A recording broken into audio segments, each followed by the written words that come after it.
అందరికీ నమస్కారం. ఈరోజు శివానంద లహరిలోని 96వ శ్లోకం గురించి తెలుసుకుందాం. ముందుగా స్వామిని స్తుతిస్తూ ఓ ప్రార్థనా శ్లోకం.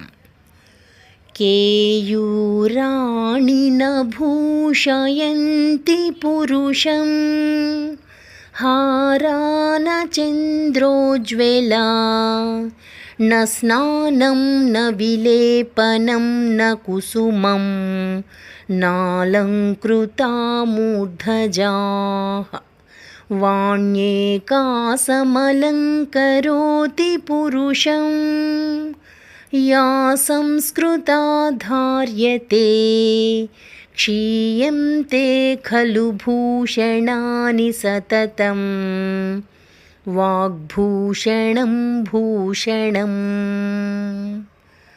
ఇప్పుడు శివానంద లహరిలోని 96వ శ్లోకం. ఓం నమః శివాయ. ధైర్యాంకుశేన నిభృతం రభసా దాకృష్య భక్తి శృంఖలయా పురహర చరణాలానే హృదయా మదేభం బధాన చిద్యం త్రైః.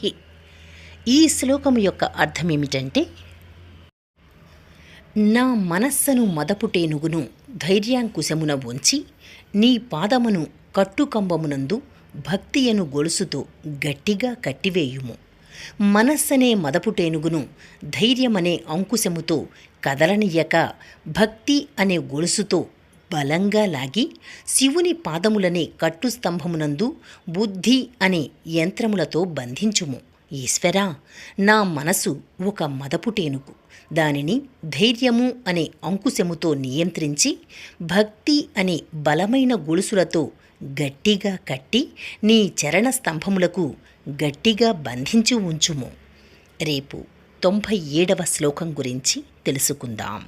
ఓం నమః శివాయ.